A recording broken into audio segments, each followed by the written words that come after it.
There's a line to the quarry at the end of Thomas's branch. It goes for some distance along the road.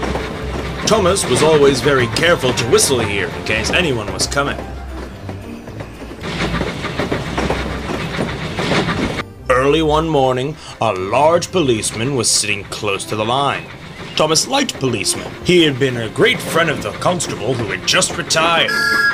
Whistled Thomas, "Good morning!" Thomas expected that the new officer would be friendly too, but he was sorry to see that he didn't look friendly at all. He was red in the face and very cross. "Disgraceful! I didn't sleep a wink last night. It was so quiet, and now engines are coming whistling suddenly behind me." "I'm sorry, sir. I only said good morning." The policeman pointed at Thomas. "Where is your cow catcher?" "But I don't catch cows, sir." "Don't be funny with me," snapped the policeman. He looked at Thomas's wheels. "No side plates either." And he wrote in his notebook, "Engines going on public roads must have their wheels covered and a cow catcher in front to protect people and animals from being dragged under the wheels if they stray onto the line." "You haven't, so you are dangerous." "Rubbish," said Thomas's driver. "We've been along here hundreds of times and never had an accident." "That makes it worse," the policeman answered.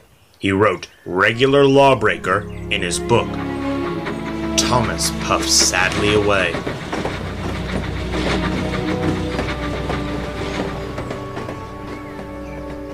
The fat controller was having breakfast. He was eating toast and marmalade. The butler came in. "Excuse me, sir. You're wanted on the telephone." "Bother that telephone." "I'm sorry, my dear," he said to his wife. "Thomas is in trouble with the police, and I must go at once." At the station, Thomas's driver told the fat controller what had happened. "Dangerous to the public indeed. We'll see about that." The fat controller spoke to the policeman. But however much he argued with him, it was no good. "The law is the law," he said, "and we can't change it." The fat controller felt exhausted. "I'm sorry, driver. It's no use arguing with policemen. We'll have to make those cow catcher things for Thomas, I suppose." "Everyone will laugh, sir. They'll say I look like a tram." The fat controller stared. Then he laughed. "Well done, Thomas. Why didn't I think of it before? We need a tram engine. When I was on my holiday, I met a nice little engine called Toby. He takes freight cars from the farms, but the trucks have taken over most of his work and he needs a change. He has cow catchers and side plates.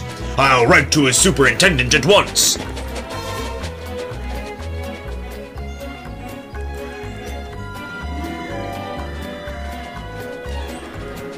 A few days later, Toby arrived. "That's a good engine," said the fat controller. "I see you brought your coach, Henrietta." "You don't mind, do you, sir?" asked Toby. "The station master wanted to use her as a hen house, and that would never do." "No, indeed," said the fat controller. "We couldn't allow that."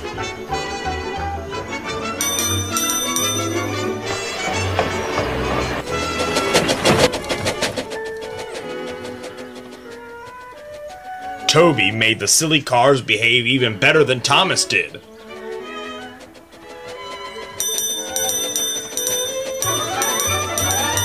"Hey, you!"